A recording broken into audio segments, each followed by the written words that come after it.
దివ్యవాణి TV ప్రేక్షకులందరికీ నమస్కారం. ప్రపంచవ్యాప్తంగా దాదాపు 150 కోట్ల మంది కథోలికులు ఎదురు చూస్తున్న రోజు రానే వచ్చింది. ఈరోజు మే 7. ఈ రోజున వాటికన్ సిటీలో ప్రపంచవ్యాప్తంగా ఉన్న కార్డినల్ అందరూ సమావేశమై ఈరోజు అక్కడ పోపును ఎంచుకునేటువంటి ప్రక్రియ ప్రారంభమైంది. మరి ఈ ప్రక్రియ ఎలా సాగుతుంది, పోపు గారి యొక్క ఎన్నిక ఎలా జరుగుతుంది, అసలు ఏ సందర్భాల్లో ఎన్నిక జరుగుతుంది అనేటువంటి అనేక అంశాల గురించి దివ్యవాణి టీవీ మనందరి కొరకు ప్రత్యేకంగా ఏర్పాటు చేసినటువంటి ఈ చర్చా గోష్ఠికి మీ అందరికీ స్వాగతం. Welcome sister. సార్, పోప్ ఎన్నిక ప్రారంభం కాబోతుందని అడుగుతున్నారు కదా, అయితే ప్రజాస్వామ్యంలాగా ప్రతి ఒక్కరికి ఓటు హక్కు ఉంటుందా? కొంత ప్రత్యేక వ్యక్తులు మాత్రమే ఓటు హక్కు వినియోగించుకొని పోపుని ఎన్నిక చేయడం జరుగుతుందా? మన సాధారణ ఎలక్షన్స్లో గమనించినట్లయితే మన ఎమ్మెల్యేని ఎంచుకోవడానికి లేదా ఎంపీలను ఎంచుకోవడానికి దేశంలో ఉన్నటువంటి అందరి పౌరులకి 18+ ఉన్న వాళ్ళందరికీ కూడా ఓటు హక్కు ఇస్తూ ఉంటారు. కానీ పోపుని ఎంచుకునేటువంటి ప్రక్రియ అనేది కేవలం కార్డినల్స్ మాత్రమే ఆయన్ని ఎంచుకోగలుగుతారు. కనుక ఇది అందరికీ పీపుల్స్కి డైరెక్ట్గా ఉన్నటువంటి ఛాయిస్ కాదు. కానీ బదులుగా ఏం జరుగుతుందంటే, ప్రపంచంలో కథోలికులు ఎక్కడెక్కడైతే ఉన్నారో ఆయా ప్రాంతాల్లో పోపు గారు తన స్వనిర్ణయం మేరకు కార్డినల్స్ని ఏర్పాటు చేస్తారు. ఉదాహరణకు మనం గమనించినట్లయితే మన తెలుగు నేలకు ప్రత్యేకించి కార్డినల్ పూల అంతోని గారు ఉన్నారు. పూల అంతోని గారు మనందరి తరపున, అనగా మన తెలుగు ప్రజలందరి తరపున మా ప్రాంతానికి ఇలాంటి పోపు అయితే బాగుంటారు అని ఆయన ఆలోచించి దేవుని యొక్క శక్తితో ఆయన పలాని పోపు కావాలి అని చెప్పి ఆయన ఒక పేరు రాస్తారు. ఈ విధంగా ప్రపంచవ్యాప్తంగా ఉన్నటువంటి కార్డినల్స్ అందరూ కూడా వాళ్ళు ఒక పేరు రాస్తారు. అందులో ఎవరికైతే 2/3 మెజారిటీ వస్తుందో వాళ్ళు పోపుగా ఎన్నికవుతారు. సార్, కేవలం కార్డినల్స్కి మాత్రమే ఈ ఎన్నికలో పార్టిసిపేట్ చేసే అవకాశం ఉంటుందా? బిషప్స్కి ఉండదా? బిషప్స్కి ఉండదు. కార్డినల్స్లో కూడా రకాలు ఉన్నారు. కార్డినల్ బిషప్స్ అని, కార్డినల్ ప్రీస్ట్లని, కార్డినల్ డీకన్స్ అని. కానీ కార్డినల్ అనేటువంటి పేరు ఎవరెవరికైతే ఉందో వాళ్ళందరికీ పోపుని ఎంచుకునేటువంటి అధికారం ఉంటుంది. ఇక్కడ ఇంకొక చిన్న కండిషన్ కూడా ఉంది. కార్డినల్స్ 80 బిలో ఉంటే మాత్రమే, 80 సంవత్సరాల లోపు ఉంటే మాత్రమే వాళ్ళు ఓటింగ్ చేసేటువంటి అధికారం ఉంటుంది. ఓటింగ్ జరగడానికి ముందుగా కొన్ని చర్చలు జరుగుతాయి. ఇలాంటి పోపు అయితే బాగుంటుంది, ప్రస్తుతం కథోలిక శ్రీ సభలో ఇలాంటి సమస్యలు ఉన్నాయి, వీటిని అడ్రస్ చేయాలి అని అంతకుముందే కొన్ని చర్చలు జరుగుతూ ఉంటాయి. ఆ చర్చల్లో 80+ ఉన్న వాళ్ళు కూడా పాల్గొంటారు. కానీ ఓటింగ్ వేసేటప్పుడు మాత్రం ఓన్లీ 80 బిలో ఉన్నటువంటి వారు మాత్రమే, 80 సంవత్సరాల లోపు వాళ్ళు మాత్రమే ఎన్నిక చేస్తారు. సిస్టర్, అసలు ఎన్నిక ప్రక్రియ ఎలా, ఎక్కడ మొదలవుతుంది సార్? ఎన్నిక ప్రక్రియ అనేది 2 సందర్భాల్లో ప్రారంభమవుతుంది. ఒకటి, ఒక పోపు రిజైన్ చేసినప్పుడు, లేదా రెండవది ఒక పోపు మరణించినప్పుడు. ఆ 2 సందర్భాల్లో మాత్రమే ఎన్నిక అనేది ప్రారంభమవుతుంది. ఉదాహరణకు మనం ఈ రిజైన్ ప్లస్ మరణం అనేవి 2 కూడా దాదాపు ఒక 10-15 ఏళ్ల గ్యాప్లో ఈ 2 గమనించాం. ఉదాహరణకి మన పోప్ ఫ్రాన్సిస్ గారికి ముందు బెనెడిక్ట్ 16 పోపు గారు ఉన్నారు. ఆయన తన ఆరోగ్య కారణాల నిమిత్తము నేను ప్రపంచవ్యాప్తంగా తిరగలేకపోతున్నాను, అందువల్ల నేను రిజైన్ చేస్తున్నాను అని చెప్పి రిజైన్ చేశారు. రిజైన్ చేసినప్పుడు ఎన్నిక జరిగి మన పోప్ ఫ్రాన్సిస్ గారు వచ్చారు. ఇప్పుడు పోప్ ఫ్రాన్సిస్ గారు మరణించారు కాబట్టి ఎన్నిక అనేది ప్రారంభమవుతుంది. సో ఇప్పుడు పోపు గారు మరణించారు కాబట్టి మరణించిన వెంటనే వాటికన్ సిటీలో అసలు ఏం జరుగుతుంది? ఓకే, మరణించగానే అసలు ప్రపంచవ్యాప్తంగా ఉన్నటువంటి కథోలికులందరికీ ఈ విషయం తెలియాలి. కాబట్టి పోపు గారి స్థాయి నుంచి సింపుల్గా ఒక న్యూస్ అనేది బయటికి రాదు. కొన్నిసార్లు మనం గమనిస్తాం, ఇంతకుముందు పోపు గారు హాస్పిటల్లో చేరినప్పుడు ఆయన మరణించారా లేదా అనేటువంటి డౌట్ వచ్చినప్పుడు కూడా వాటికన్ ఎప్పుడు కూడా కన్ఫర్మ్ చేసుకోకుండా బయటికి రాదు. సో కన్ఫర్మ్ చేసుకోవడానికి అక్కడంటూ ఒక ప్రాసెస్ ఉంది. దానికోసం ఒక ప్రత్యేకమైనటువంటి కార్డినల్ని పోపు గారే నియమిస్తారు. ఉదాహరణకి మన పోప్ ఫ్రాన్సిస్ గారు 2018లో కార్డినల్ కెవిన్ అనేటువంటి ఒక వ్యక్తిని కమెర్లెంగో అనేటువంటి ఒక స్థానానికి అపాయింట్ చేశారు. కమెర్లెంగో అనేది ఒక పొజిషన్. ఆ పొజిషన్లో ఉన్నటువంటి వ్యక్తి మాత్రమే పోప్ మరణించారా లేదా అనేది ధృవీకరించాలి. మిగిలిన ప్రపంచవ్యాప్తంగా ఉన్నటువంటి ఎవరికీ ఆ హక్కు లేదు. ఆ కమెర్లెంగో గారు ఏం చేస్తారంటే, పోప్ మరణించారు అనేటువంటి న్యూస్ ఆ దగ్గర ఉన్నటువంటి డాక్టర్ కానివ్వండి, ఆ సహాయకులు చెప్పినప్పుడు ఈ కమెర్లెంగో గారు అక్కడికి వెళ్తారు. వెళ్ళి పోపు గారిని పిలుస్తారు. పిలవడం ఇన్ ద సెన్స్, ఇప్పుడు మన సమాజంలో కూడా చూస్తాం, ఎవరన్నా మరణించినప్పుడు సమాధి దగ్గరికి తీసుకెళ్లేటప్పుడు సమాధికి ముందు పెట్టిన దించి నిద్రపోతున్నావా ఏమన్నా అని చెప్పి కొడుకుల చేత కానీ కూతుర్ల చేత ఎవరైతే ఇష్టమైన వ్యక్తులు ఉంటారో వాళ్ళ చేత పిలిపిస్తారు. ఒకవేళ అతనిలో ప్రాణం ఉంటే పలుకుతాడేమో అనేటువంటి ఉద్దేశంతో. సేమ్ అలాగే కమర్లింగో కూడా పోపు గారి పేరుని, ఒరిజినల్ పేరు ఏదైతే ఉంటుందో, బాప్తిజమం ఇచ్చేటప్పుడు పెట్టిన పేరు ఏదైతే ఉంటుందో ఆ పేరుతో 3 సార్లు పిలుస్తారు. ఉదాహరణకి మన పోప్ ఫ్రాన్సిస్ గారి యొక్క అసలు పేరు బెర్గోలియో. బెర్గోలియో గారు మీరు ఏమన్నా నిద్రపోతున్నారా అని 3 సార్లు పిలుస్తాడు. పిలిచినప్పుడు ఆయన పలకకపోతే పోపు గారు మరణించారు అని అధికారికంగా ధృవీకరిస్తాడు. ఇది టెక్నాలజీ రాకముందు. టెక్నాలజీ వచ్చిన తర్వాత 2 రకాలుగా మరణ ధృవీకరణ అనేది జరుగుతుంది. మొదటిది కమర్లింగో గారు పిలుస్తారు, రెండవది డాక్టర్ కూడా ఉంటారు అక్కడ. ఈ గుండె పని చేస్తుందా లేదా మొత్తం అన్నీ పెట్టి చెక్ చేసి ఓకే పోపు గారు మరణించారు అని ఆయన కమర్లింగో అనేటువంటి స్థానంలో ఉన్నటువంటి వ్యక్తి అధికారికంగా ధృవీకరిస్తే అప్పుడు ఆ సమాచారాన్ని ప్రజలందరికంటే ముందుగా ప్రపంచంలో ఉన్నటువంటి కార్డినల్స్, ఆర్చ్ బిషప్స్, ముఖ్యమైనటువంటి వ్యక్తులు ఎవరైతే ఉంటారో వాళ్ళందరికీ సమాచారం పంపిస్తారు, పోపు గారు ఇలా మరణించారు అని. ఆ మరణించగానే జరిగేటువంటి ఒక ప్రక్రియ ఏమిటంటే ఆయన రూమ్లోనే ఆయన మరణం అనేది లేదా హాస్పిటల్లో ఈ రెండింటిలో ఎక్కడో చోట జరుగుతుంది. ఉదాహరణకి పోప్ ఫ్రాన్సిస్ గారు ఆయన రూమ్లో ఉండగానే మరణించారు. సో ఈ కమర్లింగో ఏం చేస్తాడంటే ఆయన రూమ్లోకి వెళ్ళి మొత్తం అక్కడి వరకు పరిస్థితి ఎలాగైతే ఉందో, ఆయన ఏమైనా డాక్యుమెంట్స్ రాసుకుంటూ ఉండొచ్చు, లేదా ఏదో ఒక పని మధ్యలో ఆయన ఆపేసి ఉండొచ్చు, ఇలాంటివి జరుగుతూ ఉంటాయి కాబట్టి దాన్ని అక్కడితో సీల్ చేస్తారు. అంటే తదనంతరం పోప్ రూమ్లోకి ఎవరో ఒకరు వెళ్ళి పోప్ సంతకం చేయడమో లేదా పోప్ రాజముద్రను వాడటమో ఇలాంటివి జరగకుండా కమర్లింగో గారు లోపలికి వెళ్ళి ఓకే ఇది యథాస్థితి, దీన్ని ఇలాగే ఉంచాలని చెప్పి ఆ డోర్స్ క్లోజ్ చేసేస్తాడు. పోపు గారి యొక్క గది ఏదైతే ఉంటుందో దాన్ని మూసేస్తారు. ఆ తర్వాత పోపు గారు ధరించేటువంటి ఒక ఉంగరం ఉంటుంది, రాజముద్ర అంటాం. పాతకాలంలో గమనించినట్లయితే ఇది రాజు నుంచి వచ్చిందా లేదా తెలియాలి అని అంటే ఆ రాజముద్ర అనేది ఉంగరం ఉండేది. ఆ ఉంగరంతో లెటర్ మీద అలా ఒక ముద్ర వేస్తారు, ఆ లక్క లాంటిది పూసి అలా ముద్ర వేస్తారు. సో పోపు గారికి కూడా ఎప్పుడు ఒక ఉంగరం ఉంటుంది, దాన్ని ఫిషర్మ్యాన్ రింగ్ అని పిలుస్తారు. ఫిషర్మ్యాన్ రింగ్ అని అంటే దాని మీద ఉండేటువంటి బొమ్మ ఎవరిది అని అంటే పేతురు గారి యొక్క బొమ్మ ఉంటుంది. దాని మీద పేతురు గారు ఒక వలను విసురుతూ ఉన్నట్లుగా ఉన్నటువంటి బొమ్మని ఆ ఉంగరం మీద ఉంచుతారు. దానితో పాటుగా ఆ ప్రజెంట్ పోప్ ఎవరైతే ఉన్నారో ఆ వ్యక్తి యొక్క పేరు ఉంటుంది. ఉదాహరణకి పోప్ ఫ్రాన్సిస్ గారు ధరించినటువంటి ఉంగరంలో ఫ్రాన్సిస్కస్ అనేటువంటి పేరు ప్లస్ పోప్ పేతురు గారి యొక్క బొమ్మ, ఆ 2 ఉంటాయి. దానితో ఆయన ముద్ర వేస్తారు. సో ఈ కమర్లింగో ఏం చేస్తారంటే మొట్టమొదటగా నాశనం చేసేది ఈ రింగ్ని. ఎందుకనంటే పోప్ మరణించాడు, సో ఈ రింగును ఉపయోగించుకొని అధికారిక పత్రాలు ఏవి ఇక మీదట జారీ కాకూడదు అని చెప్పి ఆ ఉంగరం ఏదైతే ఉందో దాని మీద ఎక్స్ ఆకారంలో సిలువ వేయడం కానీ, అంటే ఇది పనిచేయదు అని, లేదా ఆ ఉంగరాన్ని పూర్తిగా 2 ముక్కలో 3 ముక్కలో చేసి నాశనం చేయడం కానీ అలా చేస్తారు. చేసిన తర్వాత పోపు గారి యొక్క చైర్ అనేది ఏదైతే ఉందో అది ఖాళీ అయింది అని ఒక అధికారిక ప్రకటన జారీ చేస్తారు. దాన్ని సెడే వ్యాకెంటే అని పిలుస్తారు. సెడే వ్యాకెంటే అంటే పోపు గారి యొక్క స్థానం ఖాళీ అయింది, ఎన్నిక ప్రక్రియ ప్రారంభం కాబోతుంది అని ఇంకా ప్రపంచవ్యాప్తంగా ఉన్నటువంటి కార్డినల్స్ అందరికి కూడా సమాచారం పంపిస్తారు. వాళ్ళు ఇంకా ఒక్కొక్కరుగా వాటికన్ నగరానికి చేరుకుంటూ ఉంటారు. అలా జరుగుతుంది. సార్ సాధారణంగా మనం గమనించినట్లయితే మన ఎన్నికలలో ఒక క్యాండిడేట్ నించొని నేను సీఎం నించుంటున్నాను సో నాకు ఓటు అయినా ప్రచారం చేసుకోవడం జరుగుతుంది కదా. అలా పోపుకి ఎవరైనా ఎన్నిక కావాలి అనుకుంటే వాళ్ళు అలా నిలబడడం కానీ ప్రచారం చేసుకోవడం కానీ అలాంటివి ఏమైనా జరుగుతాయా? ఇప్పుడు మన ప్రజాస్వామ్యంలో చూసినట్లయితే ఏం జరుగుతుందంటే ఉదాహరణకు మన 2 తెలుగు రాష్ట్రాలు తీసుకున్నట్లయితే ఇక్కడైతే కాంగ్రెస్, టీఆర్ఎస్ పోటీ పడుతుంటాయి. ఈ పార్టీ తరపున ఒకరు నేను సీఎం క్యాండిడేట్గా ఉంటాను, ఆ పార్టీ తరపున ఒక వ్యక్తి సీఎం క్యాండిడేట్గా ఉంటారు. కానీ ఈ మన పోపు గారి యొక్క ఎన్నికలో ఉన్నటువంటి ప్రత్యేకత ఏంటి అని అంటే లోపలికి వెళ్ళి ఎవరో ఒక పేరు రాసే వరకు కూడా ఎవరు నిలబడుతున్నారనేది తెలీదు. నిలబడటం ఇన్ ద సెన్స్ అసలు నిలబడటం అనేటువంటి ప్రక్రియ ఉండదు. లోపలికి వెళ్ళినటువంటి ప్రతి ఒక్కరిలో ఎవరో ఒకరు పోపు కావచ్చు. సాధారణంగా ఏం జరుగుతుందంటే చర్చ్ అడ్మినిస్ట్రేషన్ ఎవరికైతే బాగా తెలిసి ఉంటుందో వాళ్ళని పోపుగా ఎంచుకుంటూ ఉంటారు కాబట్టి సాధారణ వ్యక్తులు కారు. కానీ సాధారణంగా డీకన్ స్థాయిలో ఉన్నటువంటి వ్యక్తి కూడా పోపు అయిన సందర్భాలు ఉన్నాయి. సో ఉదాహరణకి డీకన్ గారు ఇప్పుడు 1200 సంవత్సరం తర్వాత అప్పుడు ఒక సమస్య వచ్చింది. 3 ఏళ్ల పాటు ఒక పోపు ఎన్నికే కాలేదు. ఎన్నిక కాకపోతే ఆనాటి ప్రజలందరూ కలిసి కార్డినల్స్ని ఒక రూమ్లోకి దోసేసి మీరు ఇక దీంట్లో నుంచి మీరు పోపుని ఎంచుకుంటేనే బయటకు వస్తారు అని చెప్పి బాగా ప్రెజర్ పెట్టారు. ప్రజలే పెట్టారు. పెట్టినప్పుడు వాళ్ళందరూ కలిసి ఒక పోపుని ఎంచుకున్నారు.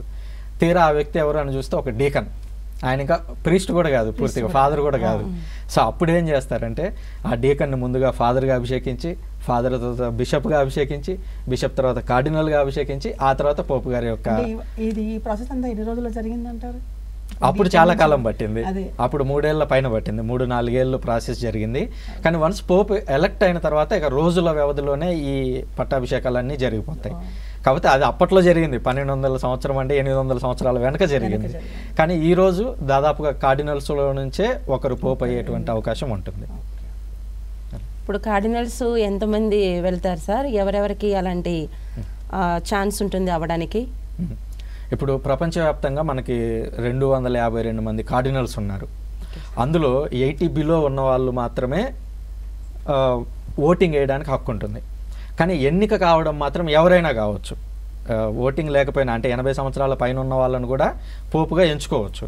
కానీ సాధారణంగా జరిగేది లేదా మనం చరిత్రను గమనిస్తే 80 సంవత్సరాల లోపు ఉన్న వాళ్ళు యూజువల్గా పోపుగా ఎంచుకోబడుతూ ఉంటారు.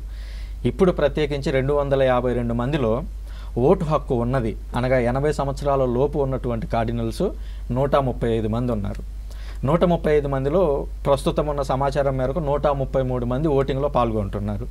ఈ 133 మందిలో 2/3 వంతుల మెజారిటీ ఎవరైతే ఎంచుకుంటారో ఆ వ్యక్తి పోపు అవుతాడు. అంటే దాదాపుగా 133 మందిలో 90 మంది ఎవరినైతే ఎంచుకుంటాడో ఆ వ్యక్తి మాత్రమే పోపు అవుతారు. ఇక ఎవరు అవడానికి వీలుండదు. అసలు కాన్క్లేవ్ అంటే ఏంటి సార్? అసలు అందులో ఏం జరుగుతుంది? సో కాన్క్లేవ్ అనేది మన పదం కాదు, మన ఇంగ్లీష్ పదం కాదు. అది కాన్క్లేవ్ అనేటువంటి పదానికి గ్రీకు భాషలో ఉన్నటువంటి అర్థం ఏమిటి, లాటిన్ పరిభాషలో ఉన్నటువంటి అర్థం ఏమిటి అని అంటే విత్ కీ అని అర్థం. అంటే ఒక తాళముతో పాటు అని అర్థం. ఇది ఎందుకు వచ్చింది, దీని వెనుక కథ ఏమిటి అని అంటే కార్డినల్స్ పోపుని ఎంచుకోవాలి అని అంటే మనలాగా బయట నిలబడి నేను నిలబడుతున్న నాకు ఓటేయండి, ప్రచారం ఇచ్చారం ఏముండదు. సాధారణంగా పోపు ఎన్నిక కావడానికి ముందు కాంగ్రిగేషన్స్ అని జరుగుతాయి, జనరల్ కాంగ్రిగేషన్స్ అని. కార్డినల్స్ అందరూ 80+ ఉన్న వాళ్ళు కూడా అందరూ ఉండి అక్కడ ప్రజెంటేషన్స్ ఇస్తారు. అంటే ప్రస్తుతం మన సమాజం ఇలా ఉంది, మన చర్చ్ ఇలా ఉంది, ఈ విషయాల్లో వెనుకబడి ఉన్నాము, ఈ విషయాల్లో ముందున్నాము, ఈ విషయాల్లో ఇంకా చర్చలు చేయాల్సి ఉంది లేదా ముందుకెళ్లాల్సి ఉంది అని వాళ్ళందరూ చర్చలు చేసుకుంటూ ఉంటారు. ఆ చర్చలు చేసుకునేటప్పుడు వింటున్నటువంటి కార్డినల్స్ కింద ఎవరైతే ఉంటారో వాళ్ళందరికీ ఒక ఐడియా వస్తుంది. ఏమని, ఓకే ఈ వ్యక్తిని పోపుగా ఎంచుకుంటే ఈ వ్యక్తి ఈ రంగంలో బాగా కృషి చేయగలడు అని వీళ్ళందరికీ ఒక ఐడియా వస్తూ ఉంటుంది. ఈ విధంగా దాదాపు 9-10 జనరల్ బాడీ మీటింగ్స్ లాగా జరుగుతూ ఉంటాయి. అక్కడ కార్డినల్స్ వివిధ అంశాల గురించి మాట్లాడుతూ ఉంటారు. ఆ మాట్లాడిన తర్వాత వీళ్ళందరూ కలిసి మే 7వ తేదీ ఈరోజు కాన్క్లేవ్ స్టార్ట్ అవుతుంది. అంటే ఈరోజు వీళ్ళందరూ కలిసి 133 మంది కలిసి ఆ సిస్టీన్ చాపెల్ లోపలికి వెళ్ళిపోయి లోపల తాళం వేసేసుకుంటారు. సో కాన్క్లేవ్ అంటే లోపలికి వెళ్ళి తాళం వేశారు అని అర్థం. సో లోపలికి వెళ్ళి ఇంకా వాళ్ళు డోర్స్ వేసుకున్న తర్వాత వాళ్ళకి ఫోన్లు కానీ న్యూస్ పేపర్లు కానీ అసలు బయట ఏం జరుగుతుంది, ఉదాహరణకి మనం ఇక్కడ కూర్చొని మాట్లాడుతున్నాం, ఓన్లీ పోపు గురించి ఎన్నిక గురించి మాత్రమే ఇక ఇన్ఫర్మేషన్ లోపలికి వెళ్ళదు, లోపల నుంచి బయటికి రాదు. అండ్ రెండోది కార్డినల్స్ కూడా లోపలికి వెళ్ళే ముందు ఒక ప్రమాణం చేయాలి. ఏమనంటే లోపల ఏం జరిగినా సరే మేము బయట చెప్పము అని వాళ్ళు ప్రమాణం చేసి లోపలికి వెళ్తారు. ఎందుకంటే ఒక్కసారే ఒక పోపుని ఎంచుకోవడం అనేది జరగదు, ఒక 2-3 రోజుల ప్రాసెస్ పడుతుంది.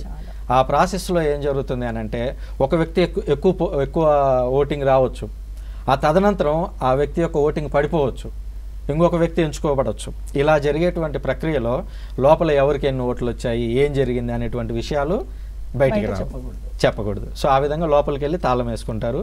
ఆ తాళం వేసుకుంటే సిస్టీన్ చాపెల్లో కూడా ఉన్నటువంటి ఒక ప్రత్యేకత ఏంటంటే ఆ సిస్టీన్ చాపెల్లో ఇటువైపు చివరికి లాస్ట్ జడ్జిమెంట్ అని తుది తీర్పు, యేసుక్రీస్తు ఉండి తుది తీర్పు తీరుస్తున్నటువంటి పెద్ద పెయింటింగ్ ఉంటుంది. ఆ పెయింటింగ్కి ఎదురుగా కూర్చుంటారు కార్డినల్స్ అందరూ. అంటే మేమందరము తుది తీర్పుకు లోబడాల్సిన వాళ్ళము, మేము ఇక్కడ ఏదన్నా పొరపాటుగా చేసినా లేదా దేవుని వీళ్ళు పవిత్రాత్మ దేవుడు ఏదైతే చెప్తున్నాడో దానికి వ్యతిరేకంగా చేస్తే ఈ తీర్పుని మేము ఎదుర్కోవాల్సి ఉంటుంది అని చెప్పి ఆ లాస్ట్ జడ్జిమెంట్ సీన్ దగ్గరకు వచ్చి వాళ్ళు ఓటింగ్ నేను వేస్తున్నానని చెప్పి వేయాలన్నమాట. అలా జరుగుతుంది, అది కాన్క్లేవ్. సో ఇది కూడా ఒక రకంగా దైవ నిర్ణయం కంప్లీట్గా. ఎందుకనంటే ఇప్పుడు 5 మంది ఉన్న చోటే 5 రకాలుగా మాటలు వెళ్తూ ఉంటాయి. అలాంటిది 130 మందిలో 90 మంది ఒక వ్యక్తిని ఎంచుకోవాలి. సో అల్టిమేట్గా దేవుని పవిత్రాత్మ దేవుని యొక్క సహకారం లేకపోతే అది జరగదు. రెండవది కథోలిక శ్రీసభలో ఉన్నటువంటి 150 కోట్ల మంది ప్రజెంట్ అట్లీస్ట్, ఈ 150 కోట్ల మంది అందరం కలిసి పోపు గారి ఎన్నిక కోసం ప్రార్థన చేస్తున్నాం. అంటే ఇంత 150 కోట్ల మంది కలిసి ప్రార్థన చేస్తూ ఉంటే పవిత్రాత్మ దేవుడు వాళ్ళకి అక్కడ సహాయం అందించి ఈ వ్యక్తిని ఎంచుకుంటే బాగుంటుందని వాళ్ళకి ప్రేరణ కలిగిస్తాడు. దేవుడు ఇన్స్పిరేషన్ ఇస్తాడు. ఎందుకంటే ప్రతిసారి డైరెక్ట్గా వచ్చి నువ్వు వాడికి ఓటే వీనికి ఓటే అని దేవుడు చెప్పడానికి అక్కడ, ఎందుకంటే మనకు బ్రెయిన్ ఇచ్చాడు దేవుడు. ఇది సాధారణంగా జరిగే ఎన్నికలు కావు, రైట్, ఎన్నుకునే రాజకీయ నాయకుడు కాదు. రాజకీయ నాయకుడు. ఇక్కడ ఇంకొక విషయం కూడా ఉంది. మన పోప్ జాన్ పాల్ II గారు 1996లో ఒక డాక్యుమెంట్ని ప్రచురించారు. అందులో ఆయన చెప్పింది ఏంటి అని అంటే, అక్కడ ఉన్నటువంటి కార్డినల్స్ ఎవరైనా సరే ఇప్పుడు తినడానికో లేదా పక్కకి వెళ్ళడానికి వచ్చినప్పుడు మాట్లాడుకోవచ్చు. ఇద్దరు మాట్లాడుకునేటప్పుడు నువ్వు నాకు ఓటేయి, నేను గెలిస్తే నేను నీకు అది చేస్తా ఇది చేస్తా అని ఇండైరెక్ట్గా ఏదన్నా మాట్లాడినా, ఏదన్నా మీకు తాయిలాలు అందిస్తాం, ఇక్కడ మనకి రాజకీయ పరిభాషలో చెప్పాలంటే ఇలాంటి తాయిలాలు ఇస్తాము అని చెప్పి ఏదన్నా అంటే ఆటోమేటిక్గా ఎక్స్కమ్యూనికేట్ అయిపోతారు కార్డినల్ లెవెల్లో. సో అంత పెద్ద ఒక కండిషన్ని పోప్ జాన్ పాల్ II గారు ఇంక్లూడ్ చేశారు. కాబట్టి నువ్వు నాకు ఓటేయి అని చెప్పేటువంటి అధికారం ఎవరికి లేదు. ఒకవేళ అలా అడిగారు అని అంటే ఆటోమేటిక్గా ఆ క్షణమే ఎక్స్కమ్యూనికేట్ అయిపోతారు. అంతే అంతే. అది స్వనిర్ణయం ఒకటోది, రెండవది దేవుని యొక్క పవిత్రాత్మ యొక్క ప్రేరణ. ఆ రెండు జరగాలనేటువంటి ఉద్దేశంతో అది పెట్టారు. సార్, ఒకవేళ ఈ కార్డినల్స్ అందరూ ఏకాభిప్రాయానికి రాకపోతే అసలు వాళ్ళ పరిస్థితి ఏంటి? ఒకవేళ ఇలాంటి సంఘటన ఎప్పుడైనా చరిత్రలో జరిగిందా ఇంతకు ముందు? 2/3 మెజారిటీ అనేది మ్యాండేటరీ. కానీ కరెక్ట్గా ఆలోచిస్తే ఎగ్జాక్ట్ ఒక 20 years ago ఇలా లేదు. చాలా కాలం నుంచి, 100 సంవత్సరాల నుంచి 2/3 మెజారిటీ ఉండింది. కానీ 1996లో జాన్ పాల్ II గారు ఏం చేశారంటే, ఒకవేళ 30 లేదా 35 ఓటింగ్స్ జరిగిన తర్వాత కూడా ఒక పోపు ఎంచుకోబడకపోతే, అంటే ఇప్పుడు సాధారణంగా మనకున్న సమాచారం మేరకు రోజుకు 4 సార్లు ఓటింగ్ జరుగుతుంది. పొద్దున 2 సార్లు, సాయంత్రం లోపు 2 సార్లు, 4 సార్లు ఓటింగ్ జరుగుతుంది ఒక రోజుకి. అలాగా ఫస్ట్ 3 రోజులు జరుగుతుంది. ఈ రోజు, రేపు, ఎల్లుండి. 3 రోజుల్లో రాలేదనుకోండి, 4వ రోజు బ్రేక్ ఉంటుంది. వాళ్ళందరూ లోపలే ఉంటారు, బయటికి ఎవరు రారు. సమాచారం లోపలికి పోదు, బయటికి రాదు. వాళ్ళందరూ ఆ రోజంతా ప్రేయర్లో ఉంటారు. ఇంకా ఆ రోజు ఓటింగ్ జరగదు 4వ రోజు. అక్కడ నుంచి మళ్ళీ 7వ రోజు వరకు కొనసాగుతుంది. 7వ రోజు కూడా రాకపోతే మళ్ళీ ఒకటే బ్రేక్, మళ్ళీ జరుగుతుంది ఎన్నిక. అలాగా దాదాపు 10-15 రోజుల పాటు జరిగిన తర్వాత కూడా రాకపోతే 50% + 1, అంటే మన ప్రజాస్వామ్యం లాగా అలా ఎన్నిక అయినా కూడా ఓకే అని జాన్ పాల్ II గారు 1996లో ఒక రూల్ తీసుకొచ్చారు.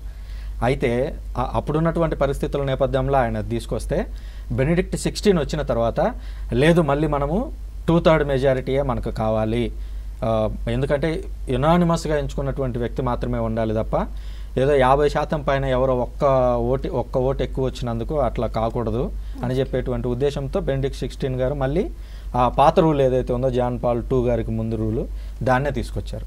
సో ఈ విధంగా యూజువల్గా మనకి 2-3 రోజుల్లోపే నిర్ణయం అనేది బయటకు వచ్చేస్తుంది. ఎందుకంటే దానికి ముందు చాలా మీటింగ్స్ జరుగుతాయి. ఆ మీటింగ్స్లో వీళ్ళందరికీ అర్థమైపోతుంది కార్డినల్స్కి ఇప్పుడు ప్రపంచం ఎదుర్కొంటున్నటువంటి సమస్యలు ఏంటి, దీనికి ఏ వ్యక్తి అయితే సమాధానం చెప్పగలడు అని. దానికి తోడుగా వాళ్ళందరికీ డాక్యుమెంట్స్ లాంటివి ఇస్తారు, ఒక బుక్ లాంటిది. ఆ బుక్లెట్లో ప్రతి కార్డినల్ గురించి ఉంటుంది. ఆ కార్డినల్స్ అందరూ ఇతను ఏ ఏ రంగాల్లో పనిచేశారు. ఉదాహరణకి పోల్ ఆంతోని గారు ఉన్నారు. పోల్ ఆంతోని గారు కూడా పోపు గారు కావచ్చు, మనం చెప్పలేము అది. సో పోల్ ఆంతోని గారు ఏ ఏ రంగాల్లో కృషి చేశారు, ఈయన ఎక్కడి నుంచి, ఈయన ఇప్పటి వరకు ఏమేమి సంస్కరణలు తీసుకొచ్చారు ఆయన ఉన్నటువంటి ప్రాంతంలో, ఈయన పోపుగా ఎన్నికైతే ప్రపంచ క్రైస్తవానికి మేలు జరుగుతుందా అనేటువంటి ఆ డీటెయిల్స్ అన్నీ కూడా వాళ్ళ దగ్గర ఉంటాయి ఆల్రెడీ. సో వాళ్ళందరూ ఆ బుక్స్ అన్నీ చదువుతూ ఉంటారు. సో ఈ వ్యక్తి అయితే బాగుంటుంది అనేటువంటి అభిప్రాయం వాళ్ళకి వచ్చినప్పుడు ఆ వ్యక్తికి ఓటేయడం అనేది జరుగుతూ ఉంటుంది. అలా సార్, ఇప్పుడు పోపు అయ్యాక పేరు మార్చుకుంటారు అంటారు కదా, అసలు ఎందుకు మార్చుకుంటారు? మార్చుకోవడం అవసరమా? అవసరం. క్రీస్తు శకం 600 వరకు ఎవరి ఒరిజినల్ పేరు వాళ్ళకే ఉండేది. 600 తర్వాత జాన్ అనేటువంటి పోపు గారు వచ్చారు. జాన్ ఆర్ పాల్, జానే అనుకుంటున్నాను. సో ఆ జాన్ అనేటువంటి వ్యక్తి దగ్గర నుంచి మళ్ళా వేరే పేరు మార్చుకోవడం మొదలైంది. ఎందుకనంటే ఆ జాన్ అనేటువంటి పోపు గారికి వేరొక పేరు ఉండేది. ఆ వేరొక పేరు ఆ కాలంలో అక్కడ ఎవరో దేవతలు ఉండే వేరే దేవతలు ఎవరో ఆ దేవతల పేరు ఆ వ్యక్తికి ఉండేదంట. సో ఇది పోపు గారికి ఈ పేరు ఉంటే బాగోదు అనేటువంటి ఉద్దేశంతో ఆయన పేరు మార్చుకున్నాడు. అయితే పేరు మార్చుకోవడం అనేది ఈ పోపుల దగ్గర ప్రారంభమైనటువంటి కథేమి కాదు. మనకి ఇది మొదలైంది ఎక్కడ అంటే అబ్రహాము గారి దగ్గర.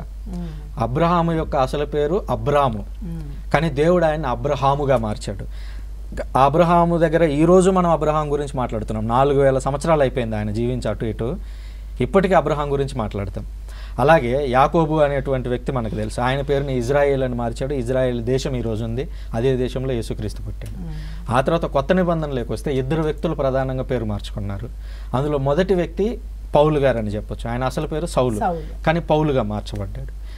ఆ తర్వాత అందరికి మూలమైనటువంటి వ్యక్తి పేతురు. ఆయన యొక్క అసలు పేరు పేతురు కాదు, ఆయన పేరు సీమోను. ఈ సీమోను అనేటువంటి పేరుని మార్చి యేసుక్రీస్తు ఆయన ఒక పేరు పెట్టాడు. వాళ్ళు మాట్లాడుకున్నటువంటి భాష అరమాయికు భాషలో పేతురు గారికి యేసుక్రీస్తు పెట్టిన పేరు ఏంటి అని అంటే కేఫా అని పెట్టాడు. కేఫా అంటే రాయి అని. ఆ రాయి దగ్గర నుంచి ప్రారంభమైంది. ఆ కేఫా అనేటువంటి పేరు గ్రీకులోకి వచ్చినప్పుడు ప్యాట్రోస్ అయింది. తర్వాత ఇంగ్లీష్లోకి వచ్చినప్పుడు పీటర్ అయింది. తెలుగులోకి వచ్చినప్పుడు పేతురు అయింది. ఇంకొక పేరు కూడా మనకు సుపరిచితమే, రాయప్ప అని పిలుస్తుంటాం. రాయప్ప అంటే కేఫా అంటే రాయినే రాయప్ప చేసాము. సో అక్కడ నుంచి పేరు మార్చుకోవడం అనేది మొదలైంది. అలా పేతురు గారి దగ్గర మొదలైంది. అలా ఈ రోజు వరకు అది కంటిన్యూ అవుతుంది. సో అదైతే కంపల్సరీ కాదు, వాళ్ళ ఇష్టం. అది వాళ్ళు మార్చుకోవాలనుకుంటే మార్చుకోవచ్చు. ఇప్పుడు ఉదాహరణకి ఫ్రాన్సిస్ గారు ఉన్నారు, ఆయన పేరు బెర్గాలియో అనేటువంటి పేరు కొంతమంది చదువుకున్న వాళ్ళు దాన్ని పలకగలరు, కానీ అందరూ పలకలేరు. బెర్గాలియో అనేది పల్లెటూరులో ఉన్నటువంటి వ్యక్తి పలుకుతాడా అంటే చెప్పలేము. సో ప్రపంచవ్యాప్తంగా చాలామంది ప్రజలు ఉన్నారు. చైనీస్ భాష మాట్లాడేవారు పోపు గారి యొక్క పేరును పలకాలి, జపనీస్ మాట్లాడే వాళ్ళు పలకాలి. సో అందువల్ల సులువుగా ఉండేటువంటి పేరు, ఉదాహరణకి జాన్, పాల్, బెనెడిక్ట్, తర్వాత ఫ్రాన్సిస్, ఇలాంటి పేర్లు సింపుల్గా ఉండేవి వాళ్ళు ఎంచుకుంటూ ఉంటారు. దానితో పాటుగా ఒక మోటో ఉంటుంది. ఉదాహరణకి పోప్ ఫ్రాన్సిస్ గారు ఉన్నారు. ఫ్రాన్సిస్ అనే పేరుని ఎంచుకుంటున్నాను అనగానే మనం చరిత్రలోకి తొంగి చూస్తాం. ఫ్రాన్సిస్ అనేటువంటి పేరు మీద ఆల్రెడీ ఒక పునీతుడు ఉన్నాడు.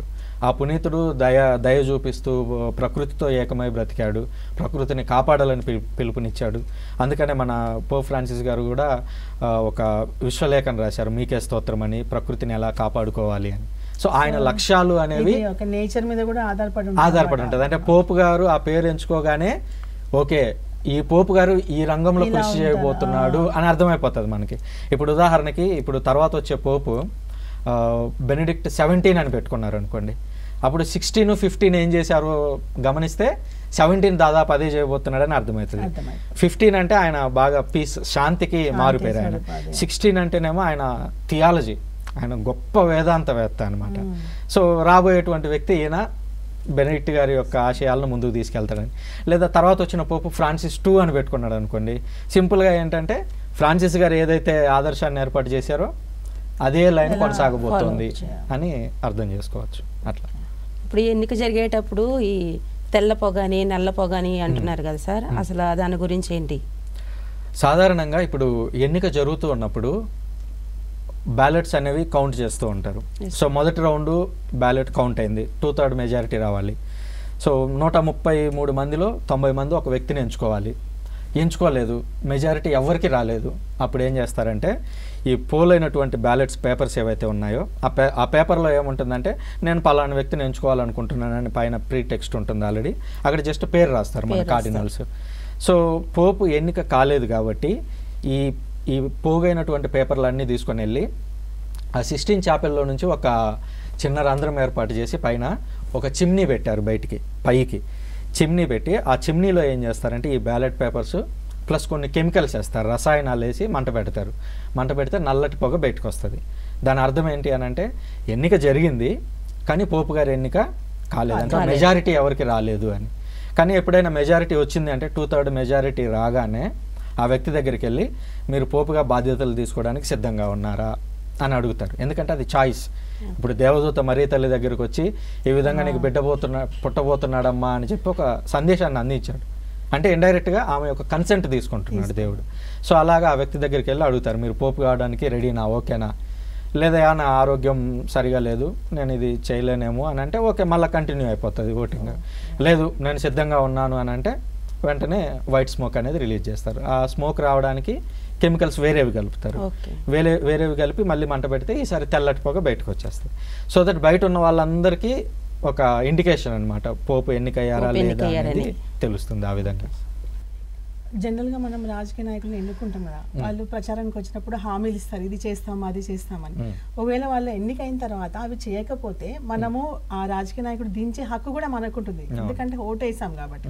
అలా పోపును పదవి విరమణ చేయించే ఏమన్నా సందర్భాలు ఉన్నాయా? చేయొచ్చు అలాగా? దీనికి సమాధానం నో. ఒక పోపు ఎన్నికయ్యారు అని అంటే కానన్ లా ప్రకారం 2 సందర్భాల్లో మాత్రమే తదుపరి ఎన్నిక జరుగుతుంది. ఒకటి, ఆ పోపు మరణించాలి, లేదా రెండవది స్వయాన ఆయనే నిర్ణయం తీసుకొని రిజైన్ చేయాలి. అంతే తప్ప ప్రపంచవ్యాప్తంగా ఉన్నటువంటి కార్డినల్స్ కావచ్చు, క్యాథలిక్స్ కావచ్చు, ఎవరికి కూడా ఆ హక్కు లేదు. ఎందుకనంటే పోపు గారిని నియమిస్తున్నది మనం కాదు, దేవుడే నియమిస్తున్నాడు. ఇప్పుడు ఉదాహరణకి పేతురు గారిని యేసుక్రీస్తు పిలిచి పోపుగా నియమించాడు. మిగిలిన అపోస్తలులో లేదా నువ్వో నేనో వెళ్ళి మీరు దిగిపోండి అని పేతురు గారికి చెప్పేటువంటి హక్కు లేదు మనకి, ఎందుకంటే స్వయాన యేసుక్రీస్తు ఆయన్ని పెట్టారు కాబట్టి. సో ఆ హక్కు ఎవరికి లేదు. ఇప్పుడు పోపు గారు ఎన్నికైన తర్వాత ఇప్పుడు వీళ్ళందరూ వెళ్ళి ఆయన్ని కన్సల్ట్ చేస్తారు, మీకు ఇష్టపూర్వకంగా ఉంటారని చెప్పి. ఇప్పుడు ఆయన ఒప్పుకున్న తర్వాత డైరెక్ట్గా ప్రజలకు కనబడతారా, లేదంటే వేరే ఏదైనా ప్రేయర్ ఏదైనా అతను చేస్తూ ఉంటారా? సో పోపుగా ఎన్నిక అయిన తరువాత ఆ సిస్టీన్ చాపెల్లోనే ఒక మూలకి ఒక గది ఉంటుంది. ఆ గదిని రూమ్ ఆఫ్ టీయర్స్ అని పిలుస్తారు, కన్నీటి గది అని పిలుస్తారు. ఆ కన్నీటి గదిలో ఏముంటాయంటే అందరికీ సరిపడా ఈ పేపల్ వెస్ట్మెంట్స్ ఉంటాయి. ఆ వెస్ట్మెంట్స్ అన్ని 3 సైజుల్లో అక్కడ ఉంటాయి, స్మాల్, మీడియము, లార్జ్. వాళ్ళు ఎవరు ఎన్నిక అవుతారని తెలియదు కాబట్టి 3 రకాల సైజులు అక్కడ పెడతారు.